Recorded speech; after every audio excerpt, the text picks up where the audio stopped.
Welcome back to the Female Guides Requested podcast. Happy New Year. This is your host Ting Ting from Las Vegas. Today's guest is a legendary figure whose name is etched into the very sandstone of Red Rock Canyon. Joanne Urioste is a pioneer rock climber, author, and guide who reimagined what was possible on the towering walls of the American Southwest.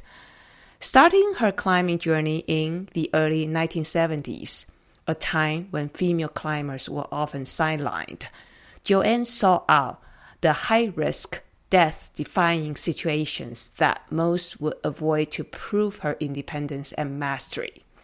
Alongside her husband Jorge, she established hundreds of first ascents that are now world-renowned classics, including Epinephrine, Crimson Chrysalis, and Levitation 29. Joanne didn't just climb. She literally wrote the book on the region, publishing the original Red Rock guidebook in 1984. After a 10-year hiatus to raise her children, a period where she channeled her drive into becoming an elite ultra runner, she returned to the rock with a renewed passion. Today, we sit down in her home to discuss her renegade early days, the evolution of climbing ethics, and why she believes that taking risks is the only way to truly stay alive.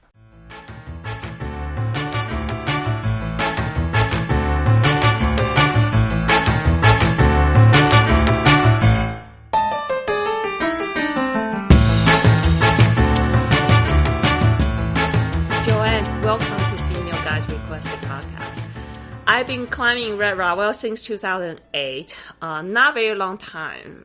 But I would say anybody who climbs in Red Rock, they can't not know your name. And so I am very happy that I have this privilege to sit in your house and interview you. Yeah. So, well, thank you, Ting Ting. I feel very happy to be here sitting with you and talking with you.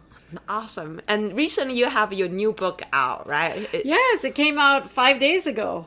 5 days ago? Yes, wow, yes. That's so exciting. And I'm trying to promote myself by sending texts, and I have only gotten through the A section on my phone. So at this rate, it's going to take me half a year to send out my notifications. Well, I mean, you should do it faster because it's going to be like a great Christmas gift, you know? I know. Well, my climbing friends are knowledgeable about social media, so they're going to teach me. Oh, so okay. I'm very old. I'm almost 74 years old. 74, but you're like always, I mean, a lot of time when I go to Red Rock, I still see you climbing. Well, you're like so active. I'm still limping around and I love climbing. So, oh my God, not limping around. I mean, don't say, don't like. I am. But you see, the thing is, it doesn't matter if you are physically disabled or not perfect, that if you have the spirit and love of climbing, there are different ways that you can climb. You don't always have to be the 5'11" or the 5'12" or the most incredible boulderer. Mm-hmm. But if you're out there and feeling the magic, then that's what I like to do. Awesome. Yeah. And so for this episode, I would love to explore your life story. Of course, people should just buy your book and read about it. But I think it would be so interesting we just talk about a little bit.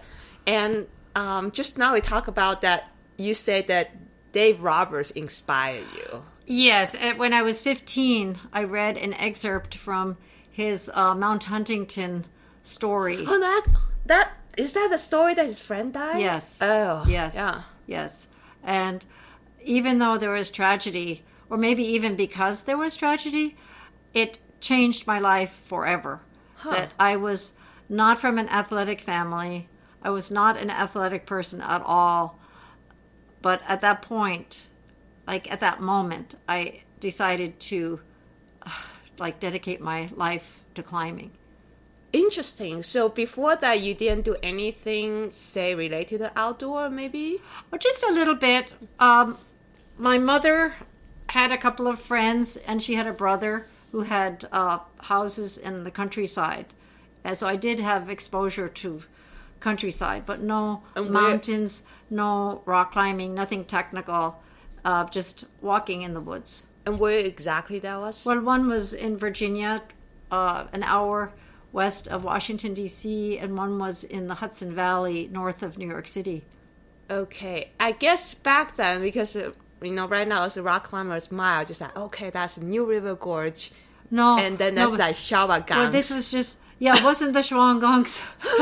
It wasn't the New River Gorge. It was just a woods with hills. I see. Yeah. Nothing technical. And then for whatever reason, why did you come across David Roberts' writing then? Well, it was published in the Saturday Evening Post, an excerpt of his book and a discussion of his book. Mm-hmm. And I happened to read it, and it changed my life. Wow. And then what did you do after that then? Once you just... Well, I tried to find climbers, but there weren't any climbers. There were no climbing gyms. There was nothing online. Women did not participate in athletics. People did not run or jog. People did not ever even know anything about keeping themselves fit. It was in New York City at that time. This was a vacuum of information about physical fitness. Right.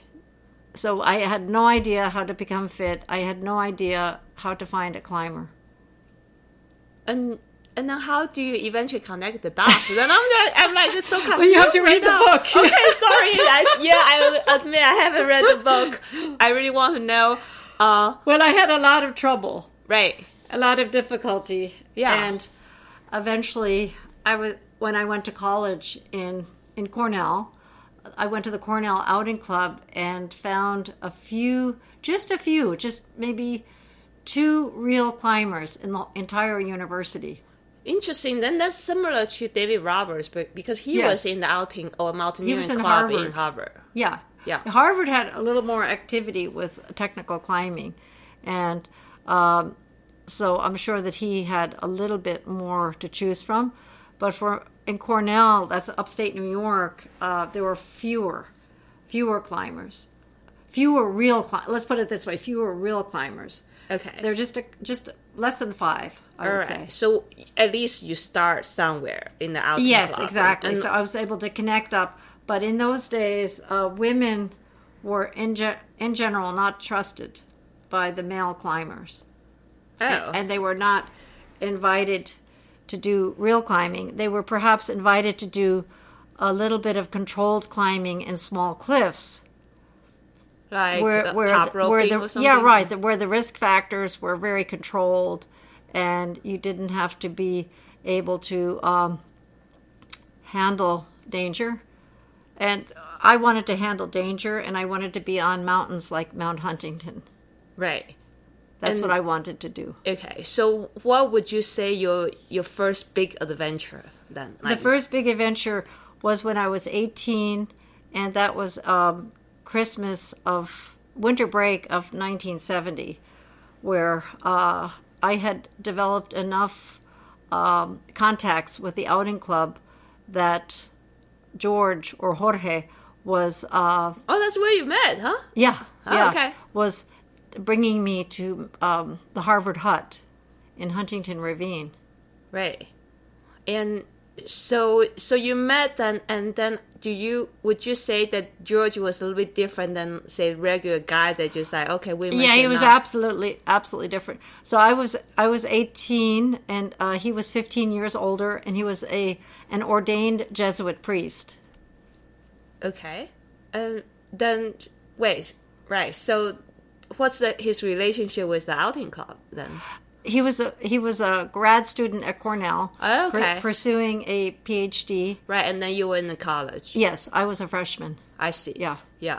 And then because you're spirit of adventure, and he's like, okay, then let's do this. The thing is really weird that he actually took me to an environment that was very dangerous. That these were 600-foot ice gullies with 100-mile-an-hour winds when you topped out. Huh. So you have all kinds of accidents. You have people who have frozen their feet off, like Hugh Hare. Right. I don't know if you've heard of Hugh Hare, who is an expert, a world expert in prostheses now. He lost his legs in this same place, doing what I was doing. Wow. Whew. Very dangerous environment, very cold. The weather is almost always extremely windy. Right. I guess 80 to 150 miles an hour wind is the norm. So your first adventure was more related, cold-related environment. It's Risk, right? And it's big. Yeah. Yes. And also, it was right at a pivot point when step chopping was used for gullies, for ice climbing. Ice climbing consisted of chopping steps. Wow, that's really slow, right? Oh, yeah, but this was how this was done for over 100 years. You chop steps up ice gullies. Jeez. Front pointing virtually did not exist except like the ice tool and the front Oh, pointing? no, Okay. the ice tools didn't exist. You had ice axes, but they had straight blades, so the blade could not be swung. So you mean you had more of like the walking axis? Correct. Huh. And those also were good for chopping. Okay. And this was at a very interesting point in ice climbing history because just a couple of Europeans, just a very small pocket of Europeans were experimenting with curving their picks. Picks were not curved commercially, period. Period, the end. You couldn't buy them. Gee, I can't even imagine. Oh, yeah, it's like really high risk. Right. Another high risk aspect of this was that there were no harnesses. They did not exist. And Swami belts, you tied in with the rope around your waist. Oh my God, you don't even want to fall on those things. Well, that's what I'm talking about. Right. Yeah. I mean, that's when the leaders should not fall came from, right? Exactly. Yeah. Yeah, if you fell, you would break your ribs for sure. And after 15 or 20 minutes of dangling, you probably would die. Yes. So you had very strong consequences if you did not calculate correctly. So calculation, risk assessment was the game. Then how did you feel? I mean, for me, even imagine, because I started climbing kind of late in my life, even though I'm already 50. But then for me, it's very hard to imagine, right? I know of Swami belt, but I never wear one, obviously. Right. And I know ice tool. And this was like even pre-Swami belt. So we're having the rope around our waist. Yeah. No Swami belt. So Swami belt gives you a better chance because you distribute the weight a little bit more around your waist. But a rope is very harsh. Oh, okay. Very harsh to fall. Yeah, you mean just the rope? Just the rope. And then the rope is not even the modern rope. No, right? the gold line. Right. It's like a cable, a metal cable. Wow. Yeah. Then it's a very different game. Trying to step in your shoes, I would not even know whether I want to do that, even though I love climbing, like, of course, but how did I'm thinking, I also have trouble understanding it too, even though I'm the same person, but I during the period of writing my book, I had to adjust my brain and make myself go back and become my old self. Right back then, it was harsh environment, but you must enjoy it somehow. Otherwise, you won't. No, this was not about enjoyment. Okay. This was about managing the risk in a way that was where you would survive. Survival. Right. Pitting yourself against very strong elements and succeeding.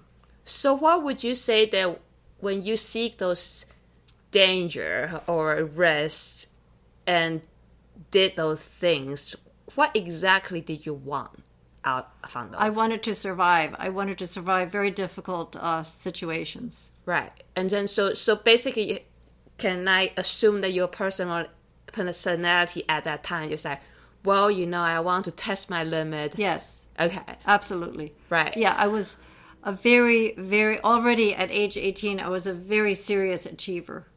Oh. A very strong competitor and an achiever. Wow. And then what did that experience bring you to, I don't know, when did you start first ascending in Red Rock? When did I start? Yeah. That was, About 1976. And when you were, how old? 24. 24. So from 18 to 24, say. I did massive amount of alpinism. Just absolutely massive. Wow, I didn't know that part of your history. Yeah, I mean, massive, high altitude, very high risk, and just incredible amount of alpinism. Whew. And did you say that you stopped for a while because after all you still went to Andes? So those are alpinism. Yes, too, big mountains. right? Yep. But there's a phase of your life you say, okay, I put alpinism aside, but then now I'm a rock climber, right? Oh no, well, kind of. Okay. But then it became like the first ascent activity. Right. So the alpinism I put aside and did first ascent activity in Red Rock. Wow. Whew. How altitude alpinism and cold environment. And so that was like many years, right? And during those years, like what did you do to say maintain your livelihood, like for job? Oh well, George was a professor, so he made enough money for us to have a decent life. But I worked at a climbing shop. At that time, okay, climbing shop, the gear shop, yeah. And also guiding did not exist until I would say approximately the mid '80s. Okay, Before the mid '80s, guiding was an extremely unusual activity. There might have been just a couple, maybe in the Northwest, but hardly ever was anybody a professional climber. In Europe, yes, right, but not in the U.S. Okay, so George was a professor, and then did you move out of New York, upstate New York, because of his job? We were both students in New York. Right. So in 1974, this is also a very interesting story. I don't want to give it all away. Yes. Because he was an ordained priest, so you don't get married when you're an ordained Catholic priest. Oh. So they take vows for celibacy. So you cannot have a girlfriend. Okay. Okay. So there's a whole story connected with that. Right. Also.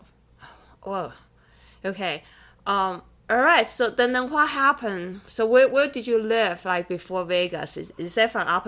I lived in Ithaca, New York, yes, at the Cornell campus. Cornell yeah. And then what brought you to Vegas? George got a job here.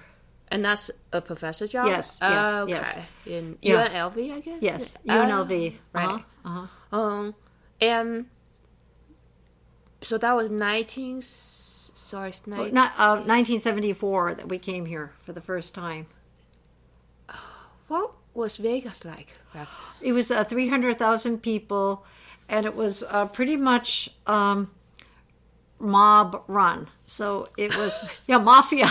The mafia ran it. Yeah. And there was, just to give you an example of how backwards it was, you couldn't even buy fish in a market except on Fridays.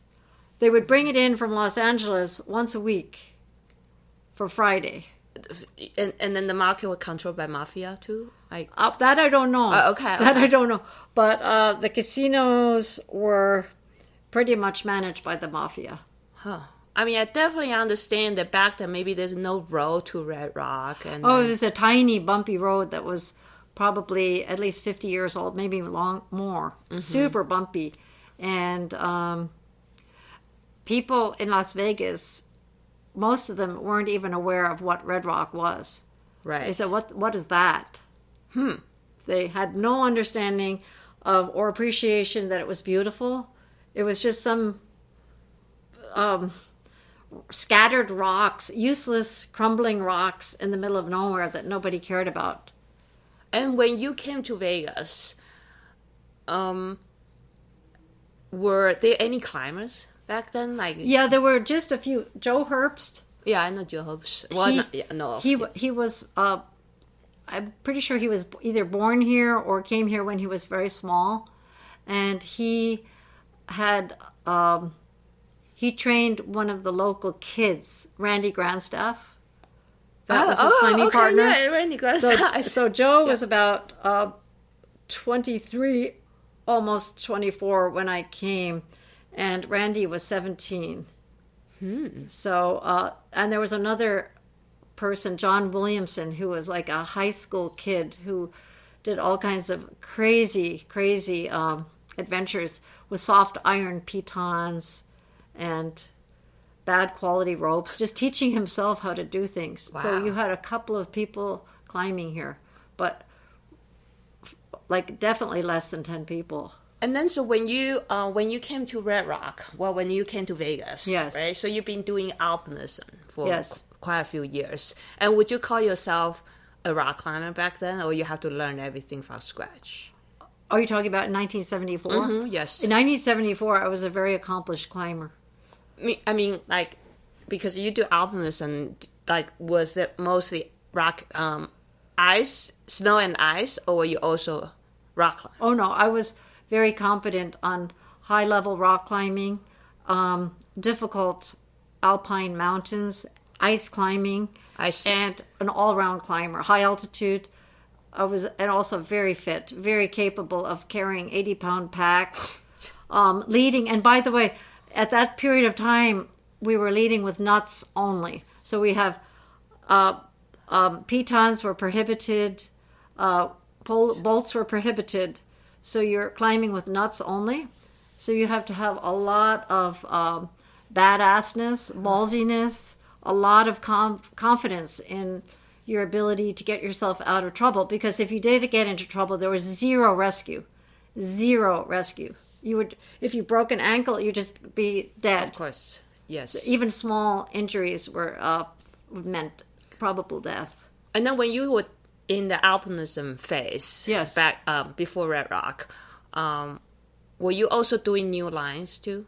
Sometimes, yes. As a matter of fact, like George always had that feeling of like he didn't need any guidebook. He would go, so he was teaching me, and he would just look at a line and say, let's go for it. So he had a great ability to figure it out and see what the line would be like. So he didn't really care. Guidebook, fine. No guidebook is fine. So we probably did some first ascents. Well, we did. We did first ascents in the Sierras without really being absolutely sure of what we were doing and not necessarily sharing them or writing them up.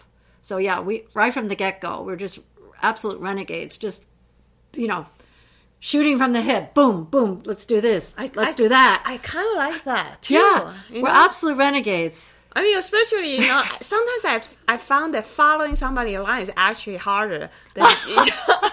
Yeah, because if you see with your eyes, this looks good for me, boom, go and do it. But it takes a certain amount of training of your eyes and your body. And when you get that training, then you have it inside of you. So when you say training, like, what would you say would be those training? Like, what's important? Well, I described that in my book. The first training that I received, that I experienced, was when we drove across country to go to Yosemite, but we stopped in Estes Park. And back then, Estes Park was tiny. There was no tourist town. It was just a small, like a ranchers lived there, basically. And we were camping, and George got up in the morning and looked at some of the beautiful granite that's there and said, oh, there's a good one. It was a pinnacle. We're going to go climb that. And so we went and climbed that, and it was a mind blower. It was fantastic. And for all these decades, that was in 1971, for 30, 50, for like 55 years, we had no idea that had become a classic. Oh. That somebody else thought that was a great route, and they called it Batman and Robin. And that's a classic route in Estes Park, but we didn't name it. Well, I think we named it Contemplation Pinnacle, but we just wrote it on our slide, and then we just, moved on. But it turned out to be like a 5-star classic of Estes Park. Nice. Of the Lumpy Ridge. Yeah. Whew. So that was one example. So I was like, George blew my mind that he could do that. He could arbitrarily point out something that looked wild and difficult and just go and do it. And by the way, we were climbing, at that point in 71, we had pitons, and nuts didn't really happen until later that year. I think it was like towards the end of 71 or 72. I have it all written down here because I did analysis of our slide information. We could analyze when the nuts started showing up. So what I have written in my book is quite accurate. But at that point, I'm pretty sure that we had pitons only, which is not really the most wonderful way to protect. Like looking at you, Joanne, you're not like a big woman, and I remember I told people, say, oh, I'm so glad that modern gear was invented. I would never do big wall, but I was just like, oh no. I know, I love modern gear too. I love modern gear. I know how to pound in the piton, but I never really use it as a way to if we didn't have modern gear, then my old body would not be able to climb, because you have to do so much pounding, so much arm swinging. And that's another reason why women didn't climb that much back then, because it was so physical. I know. Just like so physical. Using the hammers. Oh my God. Well, you feel like a construction worker, essentially. Of course. Yeah. Yep.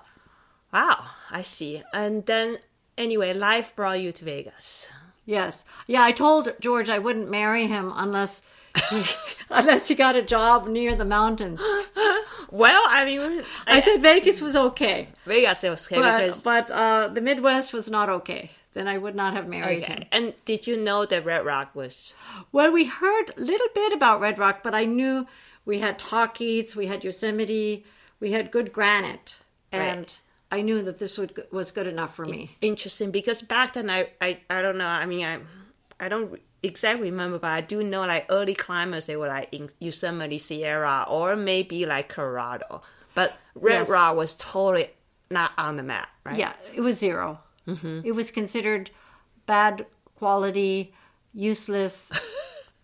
Yeah. I can't. Well, I would say poor quality, like not as good like granite. I would have to admit, right? You said like a Red Rock sandstone.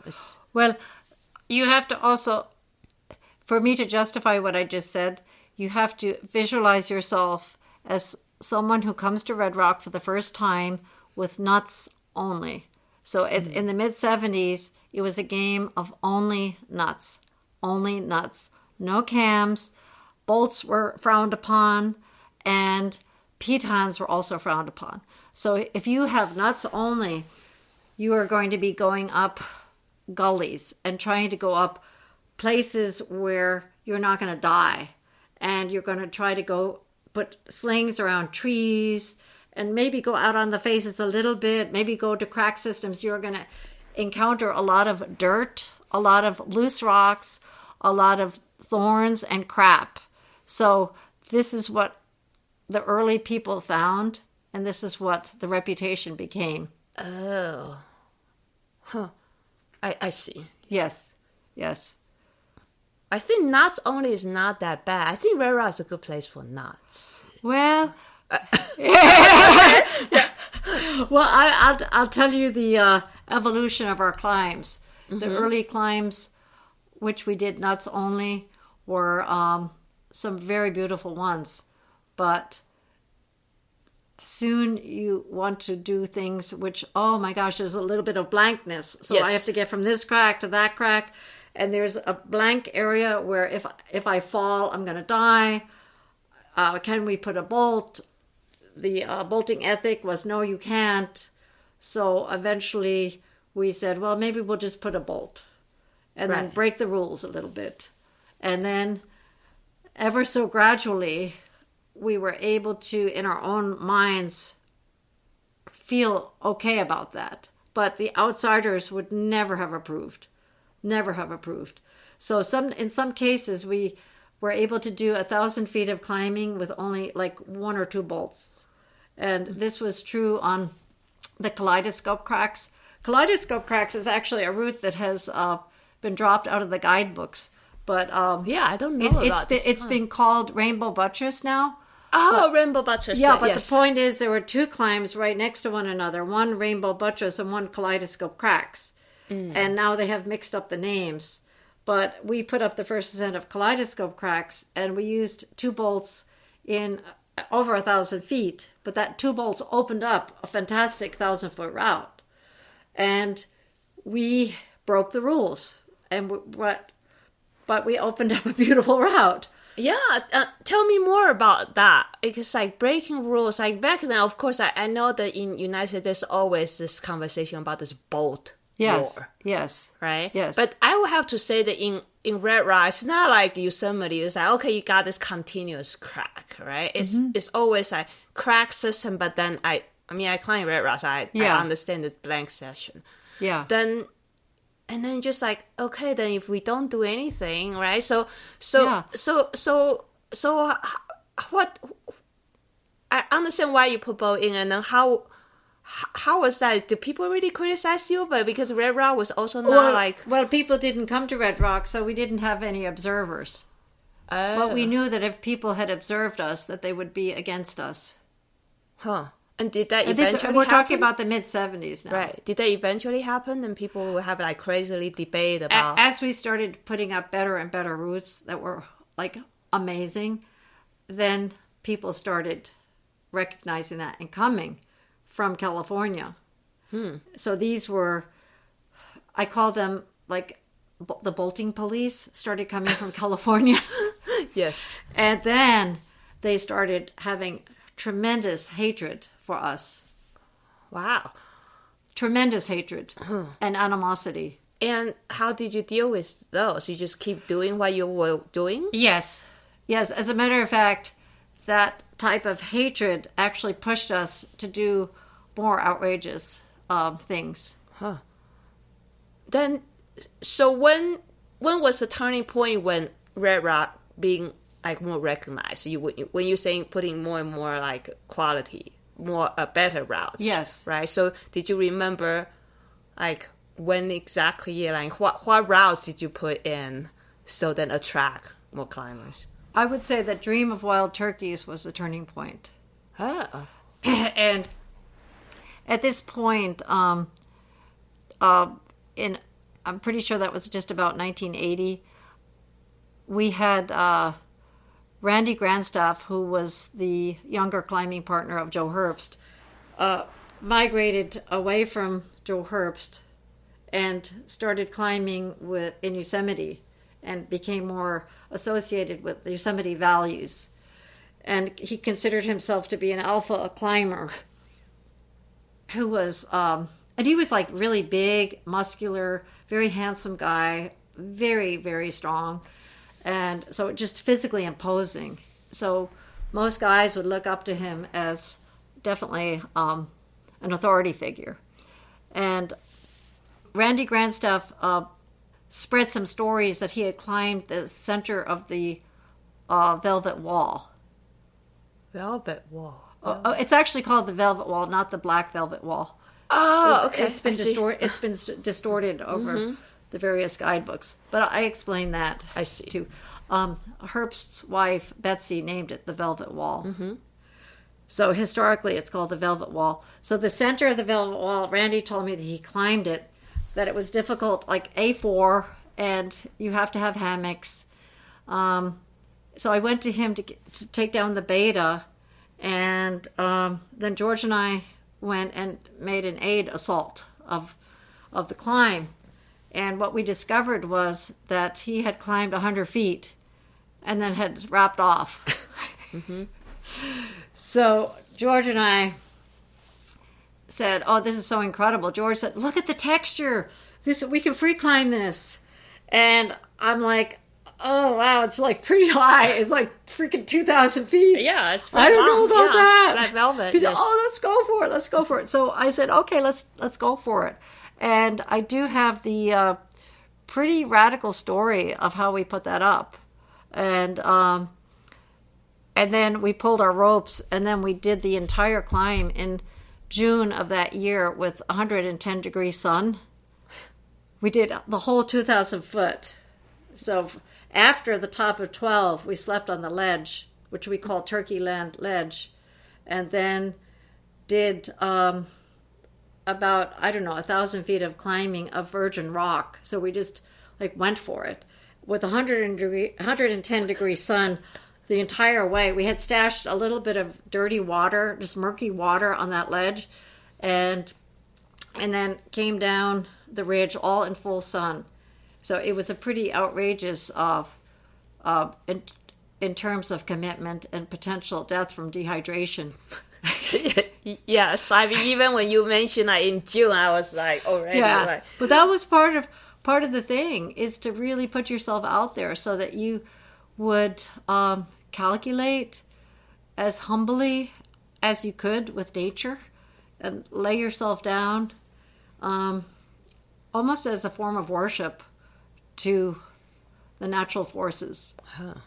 Yeah. So it's not only achievement. I mean, when I was 18, I was like all about achievement, but I evolved into more a form of reverence. Right. I vaguely remember, I don't know where I read about back then, like, you know, there's a lot of debate. Like, for example, Jorge, his reputation is more like, oh, he opened up more knowledge, harder line, and then Urioste have the reputation to put boats in. I know, it's so funny because we climbed so badass. You know, George was extremely a huge risk taker, tremendous runouts, and me too. But the new bolting police like to spread stories that we were cowards. So right. the coward story has kind of prevailed. Has prevailed, right. Like even I heard of those things. Right. Yes. Yeah. All of their sissies, they kind of like hang there and they repeat the climb. They yo-yo the moves, but like yo-yoing moves was absolutely against our ethics. Our personal ethics were you have to on-site everything. Mm-hmm. This was our personal ethic, and our original ethic was very minimal bolting. But as we were being demonized by the new bolting police coming from Yosemite, we started bolting more. So we basically said F you to these people. I'm always curious about, right? So bolting thing is kind of tricky, right? Why? Like once you put one bolt in, it's very hard to draw the line, right? So when you talk about, like, say, minimum bolting, like Yes. what's your standard? What do you consider minimum bolting? Do you know the route Chuckawalla 21? I know, yeah, I've Okay. never been there. So that's actually like one of the examples where George did all the bolting on the lead, and when we brought Joe Herbst back there, because he was our friend and we wanted to climb it with him. We wanted to do the first ascent all the way to the top, but George had only bolted like probably 400 feet, the hardest. Joe said, this does not have enough bolts. You need to put more. Okay. So, and Joe was very badass and had Yes. the reputation for being very bold. Right. So Joe, being very bold, said, you need to have more bolts. And So George went up and put the bolts on the lead, came down, and then allowed Joe to lead it. Whew. I mean, even like bolting from ground up, this thing is hard. Oh yeah, Yeah. it's very, very painful to hammer. Yeah. When you're on tiny crystals, and if you fall, then you get hurt. That's kind of interesting. And then when do you think the public perception started changing? That kind of remind me, you know, I read Yosemite history, right? Royal Robbins Yeah. and the Harding, right? Yeah, And yeah. this always Warren Harding, and they always have this war. Fighting. But then eventually, like, I mean, I bet they respect each other. Well, I don't know. At the point when they were getting older, I think maybe just the passage of time made it less important to them. For instance, Royal came down with psoriatic arthritis, a very devastating autoimmune disease in the mid-70s, and basically that forced him out of climbing. So he was kind of exiting from the alpha position, and Warren Harding was an alcoholic. So I think that he probably wasn't able to maintain an alpha position, so their bodies were not able to be there to the full extent that they had. And also another thing is that Yosemite rock is so different from Red Rock. Yosemite Rock, if you have a bolt ladder, it's basically a mindless way of hacking your way up the granite walls, which is very ugly. And I agree with Royal Robbins on that respect. Stop doing all these bolt ladders because it's just mindless. It's almost like installing a ladder. It's so in a sense it can be a desecration. But then I also kind of criticize Royal in my book. I criticize him for being the dictator to everyone, for his rules apply to everybody, and he is an alpha who is dictating. And also there were no women who are the dictators of rules. So this was something that I felt uncomfortable with. Right. I will agree. And at some point, that I think Red Rock becomes this rock, like sport climbing mecca, right? Well, sport climbing comes quite a bit later. Sport climbing comes more the last part of the 80s. Okay. Yeah. The last part of the 80s, and there's a lot of fighting. At that point, I gave birth in 1986 to Susie, my daughter Susie, and I did not climb for 10 years. So the sport climbing occurred when I was not climbing. I see. But the reason I mentioned sport climbing is basic sport climbing with rock developer, they rappel down and drill boats in, right? Yes, but in small cliffs. Yes, in small cliffs. Yes. So for me, just like, well, now we are generous to put boats in now for, because at one time, even still now that Red Rock is the place to go for sport climbing. Yes. And then, so maybe potentially at that time or even before the time, people start to say, look, it's no big deal like putting some boats on these multi-pitch routes. No. Okay. See, that switch of mindset happened in approximately 1990. Okay. So the bolting police that came from California, they called themselves the adventure punks. That was their name for themselves. There's a route in the adventure punks. Yeah, right? Okay. Right. They created that route. That's a great route. But the adventure punks were very anti-bolting, and eventually they switched and became sport climbers. Oh, okay. So they had a major switch. Interesting. They flipped over. Mm-hmm. And then they became very pro-bolt. Right. Whew. But then obviously, like now, I mean, people love your routes. We've been like, people climb epinephrine, people like, it's like still like the top class. Like everybody asks me about epinephrine, right? Drink of wild turkey, and then just to name a few, Crimson Crystal. Even yesterday, I saw people climbing Crimson Crystal. That was so cold. Oh, I know. So cold now. Yeah. Right. And so definitely people's perception change, right? And then you and George become this. As a matter of fact, when I got back into climbing after 10 years of not climbing, my climbing partner told me, "Oh, you're a hero now." Right. And I said, "What? I was hated before, and now I'm a hero? I can't understand that. This blows my mind." So you also didn't trace like when the mindset, like the collective during mindset. The 10 years from 86 to 96. Oh, interesting. I guess like people just recognize how good those routes and how fun. Well, those they routes. didn't have the need to fight. Right. This adventure punk group had the need to control others. Mm-hmm. But they got older and they didn't want to do it anymore either. So when you get older, then your perceptions change, especially young men who are feisty and who want to think a lot of themselves. After they get to be a certain age, they don't have the need to fight anymore. They would rather just go to a controlled setting like sport climbing and have some fun. Yeah. So they don't want to go out into the canyons and risk death. Interesting. That kind of remind me, for example, like nowadays people talking about AI, right? People talking about disruptive technology, right? At the very beginning, nobody believe you. They even think that you're wrong. But then, then eventually become mainstream. Yeah, it's weird. Yeah, it's really, really strange. It blew my mind. Yeah. Right.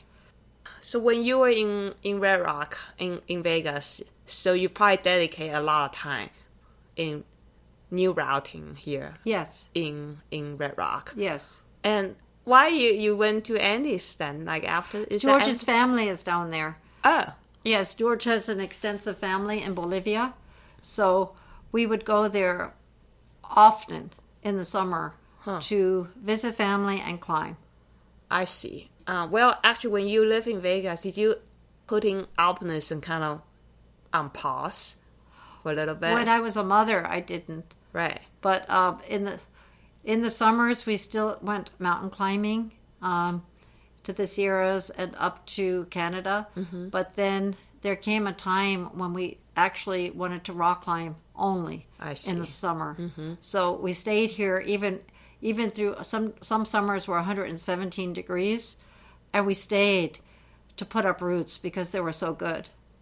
We were Andes? No, here in Vegas. We stayed in Vegas during extreme heat to put up roots. Wow. And not to escape to the mountains, because these roots were so beautiful, we wanted to do them. I see. Your book dedicate also quite a lot of chapters about Andes, right? Well, I have one section on the Andes. It's maybe almost 20,000 words, something like that. Yeah, so what's the significant part of the Andes climbing for you? Well, I would say the more important part of that chapter is, there is climbing in that chapter, but the more important part of that chapter is the culture. Okay. Is the culture of the people who lived in the Andes in the same way that they had lived for thousands of years. So these are human beings who have tremendous traditions and means of survival. Mm-hmm. And George, being an anthropologist, was sent down there to study their language and their culture. I see. So we went into remote villages, and he had his tape recorder and wanted to record material, which actually is priceless material, because last year he donated a huge collection to Harvard University of these recordings, which they consider to be one of the top in the world. Huh. I see. Of traditions, language, stories, and their way of life, which was pre-globalized. It was before globalization changed them, which is priceless material. Of course. So these experiences are very extraordinary. Oh, and because you were also there, so you document those experiences. So it's more like a culture part. Yes, cultural experiences. Yes. Nice. Yes. So they're very exciting. In many cases, we came close to dying. Because those. Oh, you have to read the book. Okay, I will. Definitely read the book. I haven't even get a hold of the book. So not that I come here unprepared, but because I couldn't read the book. And I remember this one time that I really enjoyed. Like I bumped into you. I forgot, and you were talking about your ultra running. Oh yeah, that's another good part. Yeah, and I really loved the story that you told me about. You wanted to go compete in Hard Rock, the Hard Rock 100. That's a big part of my story here. And then at that time, I just like, wow, that show a lot of. In my mind, it show a lot of Joanne's personality. I mean, I know that people, I would say reader to, I mean, just give us some spoiler. I really love the story. Can you repeat that in the podcast? I believe I have 40,000 words in my running section. Mm-hmm. That's almost a whole book. Right. 40,000 words. Mm-hmm. I could have expanded that easily to create a separate book, but I didn't know if I have the time to write 2 books. So I decided I would just put it in there and chop it short. I mean, for me, ultra running is like almost like competing. There's one time I thought I want to run a 50K. Because I used to run marathon. Okay. But I was just like, okay, 50K, just a little bit more, even though a little bit more, maybe a lot more. But then I found that it's contradict with like climbing. It's like if I'm like training for running, I'm gonna be exhausted. For climbing. So how and when did you pick up ultra? So this was during the decade that I was a mother. So I wasn't climbing. But then you were a mom. Yes, How old were your kids then? Well, I started increasing my mileage when my kids were, when Susie was born, because she liked being pushed. So the jiggling of the running was very calming to the babies. The babies were very happy. You brought Susie to run? A lot. Okay. Yeah, a lot. I did a lot of pushing the kids. Oh, like a stroller? Yes. Okay. Yes. First a cart, a primitive cart, and then a stroller. And basically the kids really liked it, and it made them calm. So I did more and more mileage. I see. Was it because, so you put climbing on pause because you were a mom? Yes. Right. Yes. And yes. it's just because climbing, you kind of go away. Yeah, because right? climbing for me meant a big adventure. It wasn't sport climbing or cragging. That was... Okay. I couldn't understand anybody who cragged or sport climbed. I said, what is this? This is ridiculous. All right. So for you, if you go climbing, you go big. Big. Right, back then. But somehow, of course, then with young kids. And now Oh, so that's how you decide, all right, I can't go climbing because I'm going to go running. And then also George babysat on Saturdays so I could go hiking. But then I wanted to do bigger and bigger goals, so I started running. Gee, that's your personality. You like going big. You go big or go home, that type of personality I found. First is like young Joanne want to learn how to survive. And then, imagination. I just say, okay, I have kids. I mean, yeah. It's really crazy. I mean, the whole running story is pretty interesting because when I did my first running in Brooklyn, where everybody, when I was a teenager, where everybody ridiculed. There were no joggers. Jogging did not exist in that culture. You mean that you need to race? No, just jogging for fitness. That jogging for fitness was an activity that was unknown in New York at that time. I can't even imagine. You can't even imagine. Right because now, it's just so popular. Jogging is popular. Back then, it was... you were absolutely ridiculed for jogging. Absolutely ridiculed. Okay. Yeah. It was a completely different culture. And it's so hard for people today to wrap their minds around that. Right. Really difficult. But this was what it was. Okay. And when you start running... So I went from that, where I had very bad style, and I show the different steps where I was guided into a better style of running, and each step was like one more step towards becoming a more accomplished runner. And finally, the most interesting steps for me were the steps of my mind. That when you run long enough and hard enough and with high enough risk, my mind went into different altered states where time collapsed, where invisible people helped me, and where I just became transformed into something different, which actually helped me under crazy circumstances. So this was... you are not talking about the hallucination. Right? Well, you have hallucinations, you have altered perception.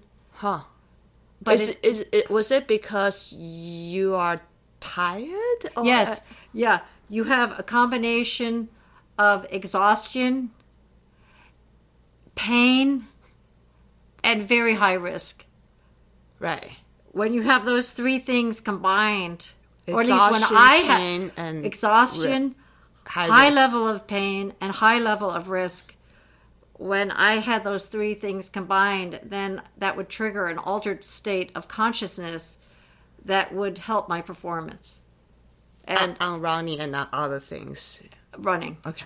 Running. I never experienced that particularly while climbing, in much more softer levels.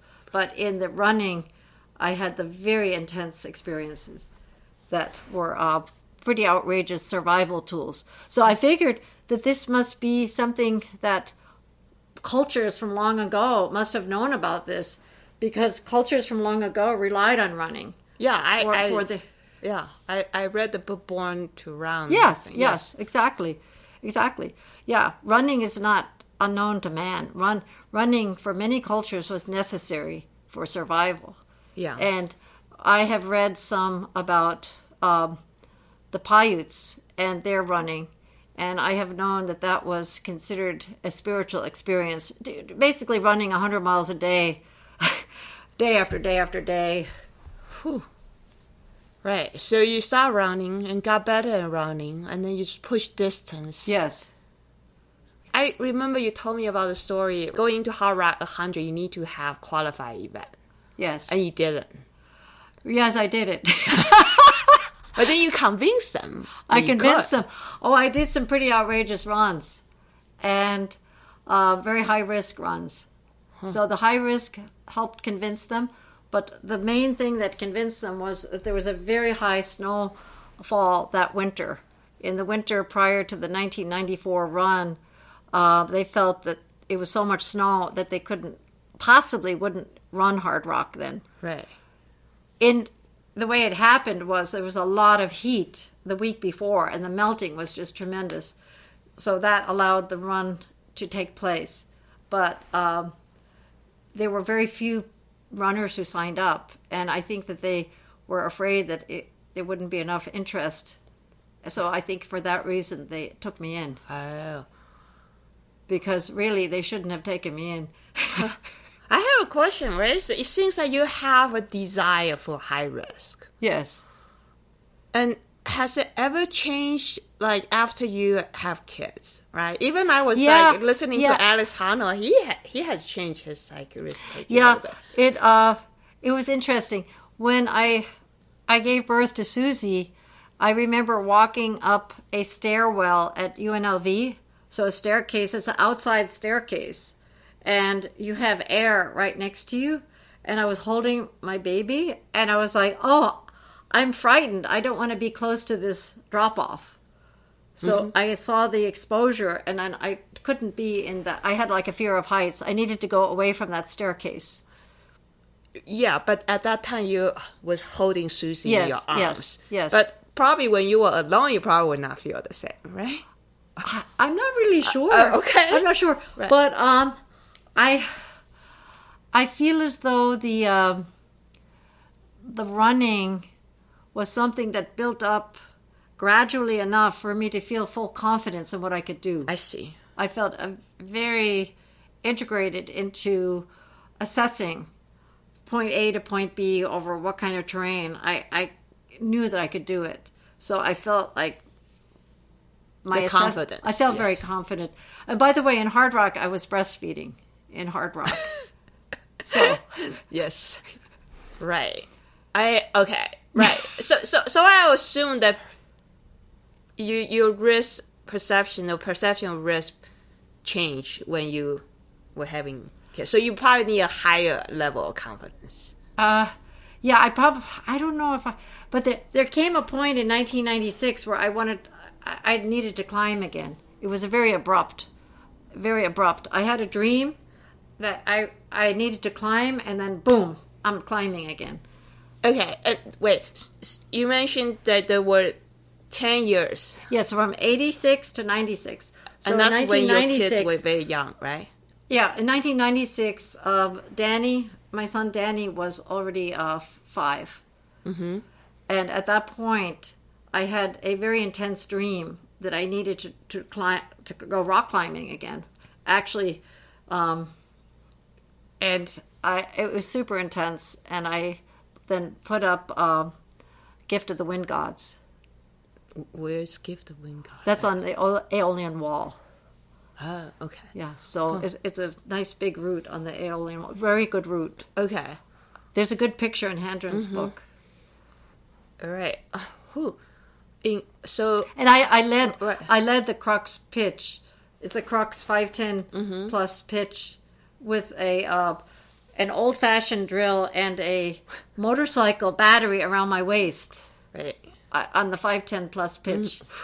Which it's a traversing pitch with big air underneath. Wow. That's because my partners didn't want to do it. They were 5'12" climbers. And then you say, okay, I'll do it. I'll do it. Nice. I was like, I can't believe it. These guys are really burly. I wonder why they don't want to do it. So, okay, I'll take it. Yeah. Wow. All right. And so 10 years when your kids were young, and then you focus on running. Yes. Right? Yes. And then, but all of a sudden, I have to go back to climbing. It's because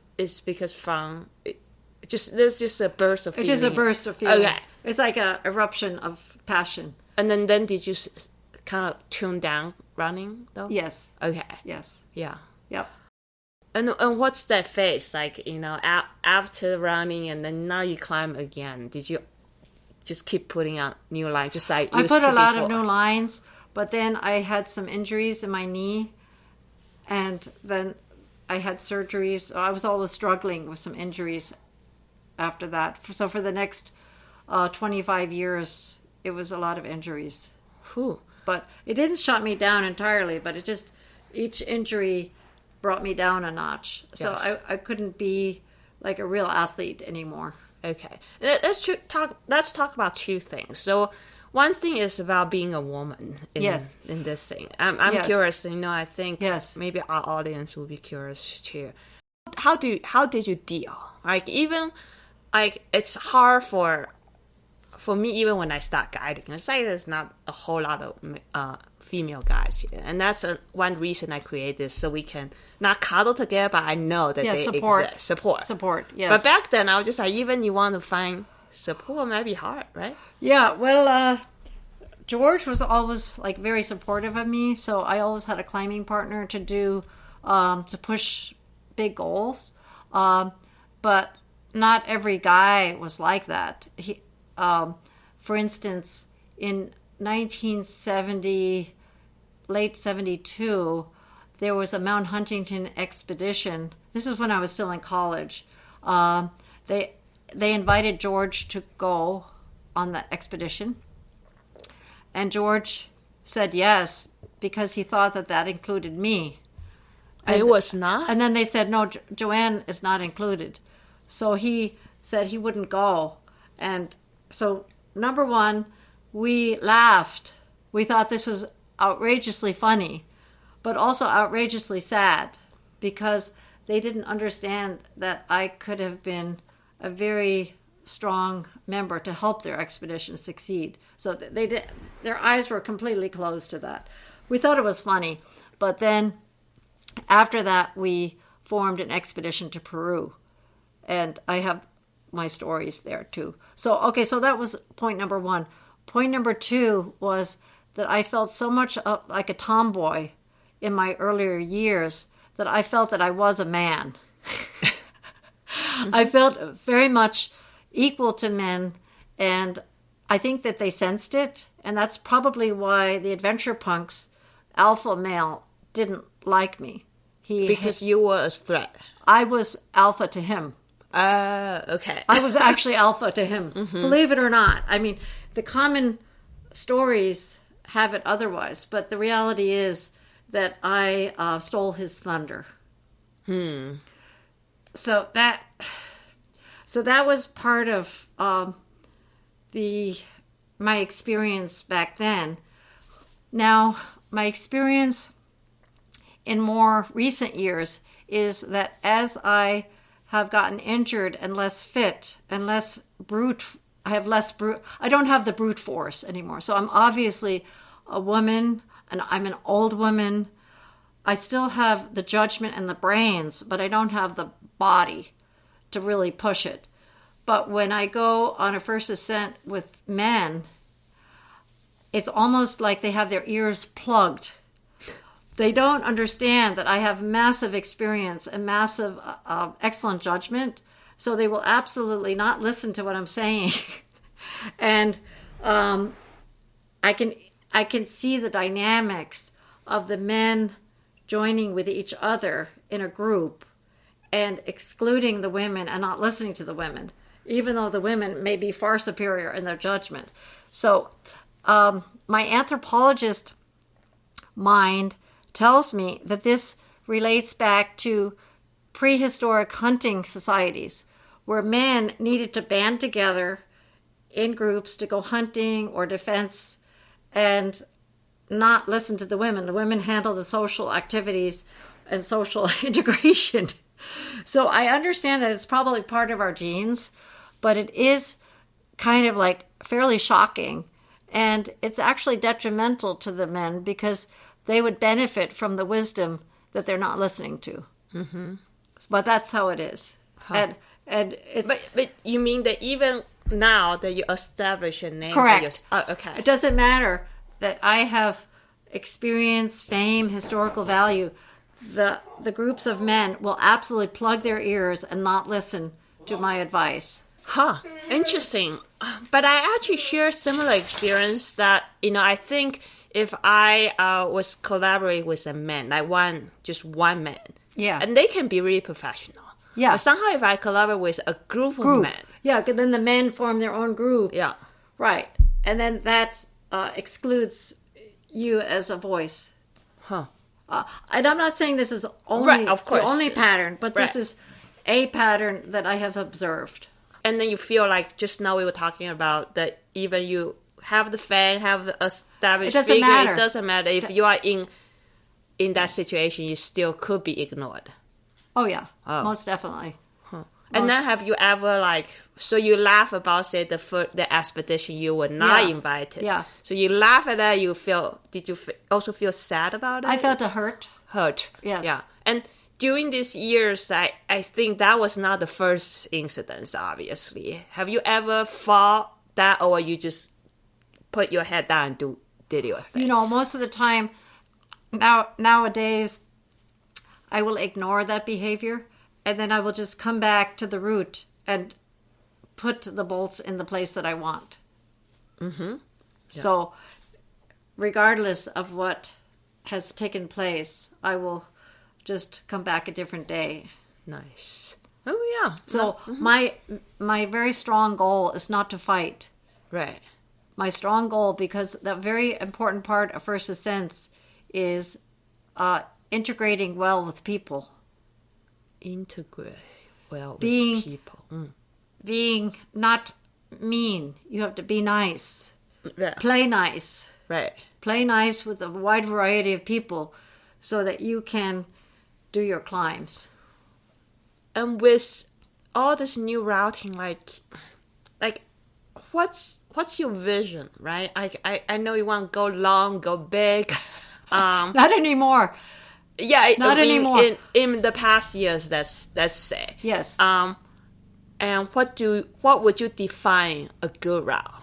Oh, you're talking about a good route? Yes. Okay. I'm always wondering that. It's just I did some new line, but that was more of I know I can survive, Yes. And then I stopped doing new route because I don't really think I'm doing a route that's worth repeating. Well, that's the important thing. Right. Is to have it worth repeating. Yeah. Because if I do a route that's not worth repeating, I don't write it down. Okay. I only write down things that I want to share. Mm-hmm. But what's the beautiful thing about a route? The beautiful line has to be formed by nature. Mm-hmm. Nature has to form the line, and we have to train our eyes to see nature. And that may take decades for us to see and perceive all of the various facets and depths of natural things. And it may not come to you very quickly, but it has to come from the heart. It has to come from a human response to the natural world, where it's kind of like standing in front of Yosemite for the first time. And if you don't have tears in your eyes, then you don't have much heart. It's really abstract. And then, right, so you would say come with experience. I used to study in computer science engineering. Yes. So I just yes, I understand that human can have intuition, but there got to be some way that you can describe and train people with that, right? Yes. Well, if you were to boil it down to the very most, if you were teaching a child, then you would say, oh, is there a big wall? Is there a big face that is very tall and just looks amazing? Is there an arête that comes down and glistens in the sun? Is there a crack that is diagonal crack that looks like, wow, I wonder if that crack can be climbed, being so diagonal. Will this be creating imbalance for me and weird feelings of my body? There are so many beautiful aspects of nature that kind of trigger you. And even if you're a non-climber, you can go and look at a summit, at a canyon. And people go to the Grand Canyon and they feel awe, a sense of awe. You don't have to be a climber to feel the awe. But feeling that awe is the foundation for the art form. I'm going to throw out a very hard question for you. Yes. Then, for all the routes in Red Rock, yeah. Then can you even pick your top 3? No? No. Right? There's no way. There's no, exactly, right? There's no way. I mean, sometimes there's a route that I did recently that nobody knows about, and I call it Kona Corners. It's 1,000 feet, and it took me 3 years to figure it out, to crack the riddle, to get to the summit, and to get to the summit in a way with no bolt ladders. You know, we're not talking about man bulldozing his way up a mountain, but to find and unlock the secrets, to use the finesse, almost like a corkscrew in different ways around this 1,000-foot pillar. And I have a huge amount of satisfaction from having done this, because I was physically disabled during this entire process of discovery. So the physical disablement meant that I had to rely on different people, and the interactions with different people led to a greater depth of my own self-perception and moderation of my emotions. So it helped me grow, and it was personal growth as well as gifts of nature. So eventually you'll find out about this route, but to me it had a lot of significance. Interesting. Then I'm guessing a different phase, new routing means different, very different things for you. Yes. Right? Absolutely. It digs into you personally and demands personal growth. Would you find fun repeating other people's route then? I do also. Okay. Yeah, I love that. But it's less stress. Yeah. Huh. Because for me, of course, I don't know all the routes you have ascended. But to just name those few, I mean, now I don't go climb epinephrine that much. I even don't want to guide it because it's so crowded. Yeah. But I have to say, it's absolutely a great line. Yeah. It was very natural feature, and go to the summit, you just hike down. Yeah, it's awesome. It's a beautiful meal. Yes. That type of thing. But in a way, I found it kind of hard to picture a line in Red Rock than granite in my mind.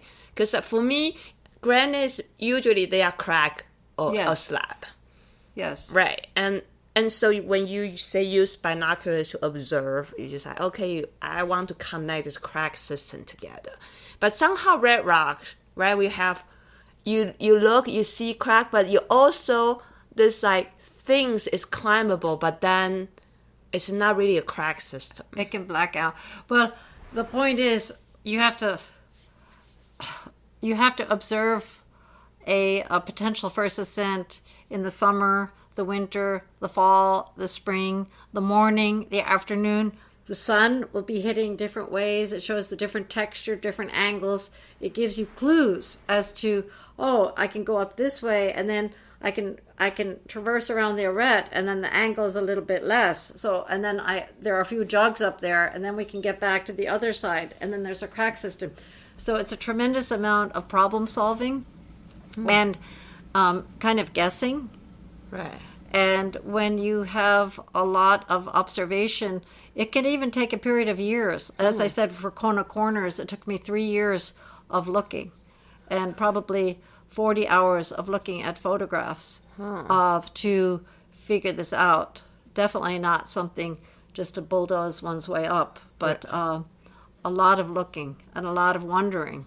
A lot of looking, a lot of wondering. And then even the wondering charged me up with so much emotion that I actually led the crux pitches on that even after I couldn't lift my right leg more than a couple inches because my hip surgery had gone so badly. My leg was 80% disabled, but yet I led the crux pitches on that because my desire was so strong. And let's talk a little bit about the injuries, right? I mean, in my podcast, I talk to a lot of guys, and they have to deal with injury, right? Yes. And it's hard for people who guide us job. Well, absolutely, because you have clients that are not necessarily going to catch you. So this is actually, I was guiding for 5 years, so I understand this. Right. And so you mean right now you still have the mind experience, but your body is not as capable as used to. I mean, no offense. But, no, it's absolutely not. I'm a wreck. but I'm a wreck that loves going out there and doing whatever I can with my abilities. Right, but you're still, say, doing first ascent, right? I am. And how do you get this inner fire still, like, running so hard? I don't know. I really don't know. You know, maybe because I was, I don't know. I trace it back to when I was 15, when I had that first experience with the Mount Huntington story, The Mountain of My Fear, with Dave Roberts. Right. That lit a fire, and that fire has been burning bright. Yeah. Right? It's just like, even though you start climbing for 10 years, you're still feeding that fire. Yeah. Then how do you adjust? Like, you know, people, like, I would assume that over your 70-something years of life, that you definitely have setbacks. Yeah, this is actually a great question. So, how do you adjust? Okay, so throughout my life, I have come to value pain. Pain can come in different forms, and one form of pain is being disabled and not being able to get out of the house. So being so disabled, you have to stay in bed, and you can barely get around to do your activities of living. And I feel as though pain is an invitation for growth, and I really believe that. That's what carried me through my knee replacement, which went very poorly. My knee replacement went, I was told I was in the bottom 10% of expectations. For my knee replacement was very bad. And I suffered a lot of pain and a lot of disability, but during this period of time, I was not rebelling against it at all. I was actually totally embracing it. I was completely immersed in pain and disability and actually surrendering to it. I don't know if that makes any sense. Yes, but it's very hard for me to imagine. Maybe I learned this in my ultra running. I probably did. Yeah, I mean that's the thing. Like I have friends who are ultra running, and I talk with them, and me was just like, wow, that's a lot of things you have to push through. Yes. But eventually they still go back and still keep running. And so... Well, I can't run.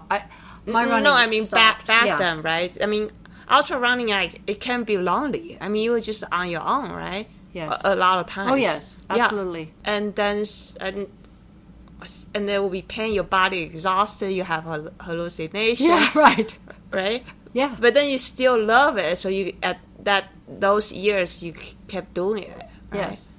So you can kind of relay those experiences when you were just like, oh, now I can't even get out of bed that easily. It kind of prepared me for old age. So old age it can be something where people become resentful Yes. or nasty or angry or bored. Right. But I find it to be an incredible adventure.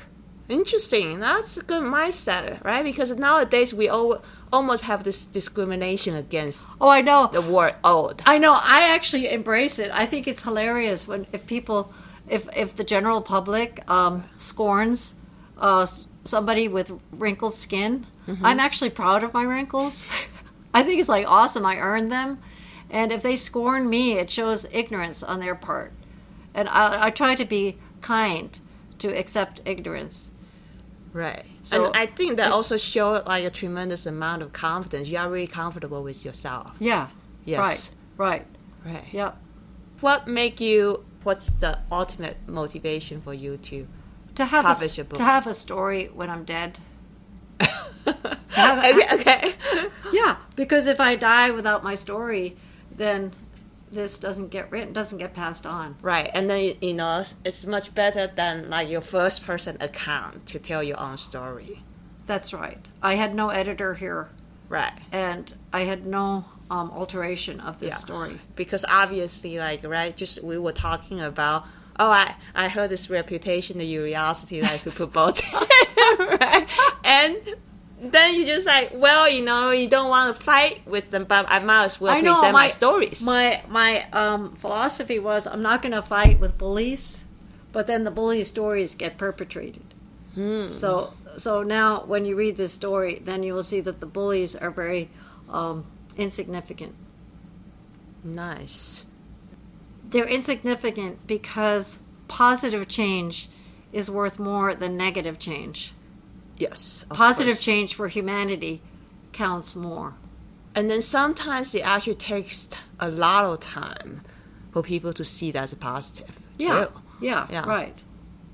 And then the other thing I just wanted to, since we're getting philosophical, I don't think that bullies should go away. I think bullies are important because when you have a dynamic tension between two different sides, it actually is important for problem solving and for human progress. So I don't want to say that bullies don't count. I think bullies are important. I mean, yes, I think conflict is very hard to, and then people are entitled for their own opinion, obviously. Yeah. And then the way we can do okay, how are we going to work together? Yeah, it's very complicated. I mean, human beings, it just kind of blows my mind that we've come so far in our civilization, and I just think it's pretty amazing. I mean, a lot of people will comment on today's world and just wring their hands and say, oh, today's world is so horrible. But I feel as though today's world is a miracle of cooperation, even despite the conflicts. I see. And I've often seen you going out, with friends nowadays, when I'm guiding Red Rock, I bump into you. And then it seems like you also mentor some younger generation, right? Yeah. I love that. Yeah. I love that. And can you describe a little bit like mentoring, what mentoring means to you? Well, as I said, I'm not going to be here that much longer. I might be here 20 more years, possibly. I like to pass the baton as well as I can. And mentoring is getting into the brains and the hearts of the people that you work with. So you cannot just give a unified, one lesson fits all. Like when I was guiding, I tried very much to get into the shoes of the other person and devise very custom-tailored methods of teaching. If someone was frightened, I tried to make them laugh, like within 10 feet of the ground. So I would allow them to climb 10 feet, but now they have to laugh and kick and swing all over the place and until they got tired of it. And when they get bored, then they're not frightened anymore. Another way that I handle that is leading with two ropes and having George tied to one and a client tied to the other rope. And we were able to get people up multi-pitch climbs that were pretty inexperienced, very inexperienced people, and have had incredible feedback from that. So luckily Travis allowed us to do these things. I don't know if that's always allowed. Yeah. I mean, it's definitely, but then you just have to consume 2 guides, right? Yeah, right. I know, but George wasn't getting paid, so it was fine. Right. Yeah. I see. Cool. Wow. Incredible. And of course, I mentored our son. That was I bumped into him one time. Well, he's a creative climber now. He's putting up new routes that are 2,000 feet long. Nice. And the tradition runs in the family. Kind of, but I mean, that's like massive amount of work, massive amount of desire. And I taught him when he was 20. So he didn't want to do it when he was a little kid. So I said, okay, if you don't want to climb, that's fine. I didn't push him. But then he said when he was 20 or 19, I think it was 19, I want to climb. So we climbed twice a week for 6 months, always multi-pitch out in the canyons, because that's what climbing means to me, multi-pitch in the canyons, and no sport climbing whatsoever. So the way I taught him was I voiced everything that I did. I'm putting the nuts in such a way. I'm equalizing the anchor in such a way. I'm doing this. I'm doing that. We rappel like this for safety. We test our rappels. But everything I voiced. And after 6 months, he said, okay, I got it. So he started leading. He started climbing. Everything was internalized, and he didn't need me anymore. So he climbed with me, you know, sometimes he still climbs with me, but he has obviously his group of tremendous friends, and that's how I taught him to climb. Nice. Wow, beautiful. Do you plan to, other than the hard copy, like paper copy or soft cover, or Kindle electronic version? Yeah, I'm going to definitely work on an electronic version. Yeah, because I have, international friends just like they... Oh, yeah, right. Yeah, electronic version for sure. I'm trying to notify everybody in my cell phone, so I only got through the A's. So you haven't got to me and T. I know, right? Yeah. So I'm going through, and then once I finish that, then I am going to be doing electronic version. Awesome. And it shouldn't take that long. I think... because your book is more text-based, right? This is a whole lot of photos. It's not a lot of photos, but my desire with the electronic version is to eventually pack it with photos. Oh, nice. Yeah. Because there's no extra cost. And then we have 2,000 historical photos, which are fantastic. Yes. And we'll digitize and start packing them into the electronic version. So, yes. Yeah, I'm looking forward to it. Yeah. So, Collages of Rock and Desire. Yes. So, every listeners, now is chance to go to Amazon to order your book. Yeah, and I'm looking forward to when it doesn't cost. This is like $28.99 or something like that, but then the electronics should be much less. Yeah. Nice. And then we will be packed with photos. Yeah. Packed. But it might take us a little time, because George will be digitizing and it takes a little time. But my desire is to do that because otherwise they will end up in the trash. One last question I want to ask, because I was really touched about when I read the description on Amazon, you were talking about taking risk, right? Even at your older age. Can you rephrase with your own words how important that is, and also some sort of encouragement for the audience? Yeah, it's hard for me to actually tell other people what to do, because everybody will have their own comfort level. But for me personally, having some risk in everything that I do, all my plans, it just keeps me alive. It expands my humanity, looking at my weakest points and trying to work on them a little bit, not to become perfect, but to just improve a little bit more. It's just such a beautiful way to live. And it's really great because we all have a lot of weak points. So we all have potential improvement. Not perfection, but little projects to improve ourselves. And it's so much better alive than just being a consumer, sitting down on your butt and buying things and throwing things away. I agree wholeheartedly, because I think that not taking risks is the biggest risk that you take.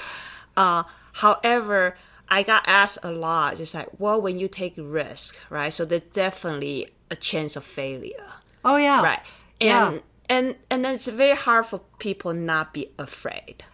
Well, I think failure is something that maybe we can practice at. Yes. I think that practicing at failing well is a worthy activity. And just to make sure that the failure is small enough that it doesn't hurt us permanently. So just engineer the risks, whether it be social risks, financial, job risks, climbing risks, traveling risks. Engineer it so that the failure is not too scary. And also the other thing is, if we're born, some people are born with more anxiety than others. Yes. Okay. I believe that the risk-taking philosophy actually will help the anxious person, because you get exposed to this uncertainty, which then with repetition decreases that nervous system blast of anxiety. So we actually retrain our nervous systems into a state of more serenity. Right. So by repetition. Right. I mean, if you want to learn something that, you are doomed to fail. I would say I make mistakes and fail. Failure is fantastic. And might as well fail often, so it's kind of no big deal. Failure is awesome. Yes. I love, you embrace failures, you embrace like older age, you embrace your pain. Something that you don't like, that you don't embrace though. I mean, it seems like it's very hard to find. Yeah. Yeah. So, and our culture tells us the opposite, that you must succeed. But I feel as though that's not very well thought out. It creates the hero image. And the hero image is something that we rally around, but yet it's not true. It's a fantasy. The hero is a fantasy. I mean, the thing is, when you see a hero or see a success case, it's all on top of all these failures. Yes. Yes. That's right. And it won't last either. All of the heroes just become replaced by other heroes. So, and that's also an interesting psychological aspect, is when heroes are kicked out of their position, then they can get a big surprise and a big depression, a shock. Yeah. Like, I'm not the hero anymore because they've come to enjoy that position. But it's kind of a fake manufactured position, and oftentimes manufactured for advertising and for corporate gain. True. Media gain. And I'm not sure if that's all that healthy. So right. And so what do you see? I mean, you claim that you probably still have 20 more years to go, and it's like life is short. What's your vision for your... I'm not really sure. Oh, okay. I think our daughter wants to have a child, so that may take place. And if so, I will support her in any way that I can. So that's one thing. Right. And the other thing is publishing other books, but I don't want to talk specifically about that yet because I'm not allowed to. Okay, yes. Then we will have a follow-up. Yeah, we'll have a follow-up. Yeah, for sure. Right. Cool. Yeah. And anything you would love to tell audience, and then I didn't ask the question. No, this is a great interview. Awesome. So appreciate this great rapport. So awesome. Yeah. Ting Ting. And I want to be your mentee. Yeah, no, I want to be your pal. Yeah, I want to be your pal. Yeah, thank you so much for the interview. And again, please go buy Joanne's book. It's fantastic. I got my order, but then it won't come until... Okay. Thank you for listening to the Female Guides Request podcast. If you enjoyed this episode, please leave us a review and share it with a friend. Until next time, stay safe and stay curious out there.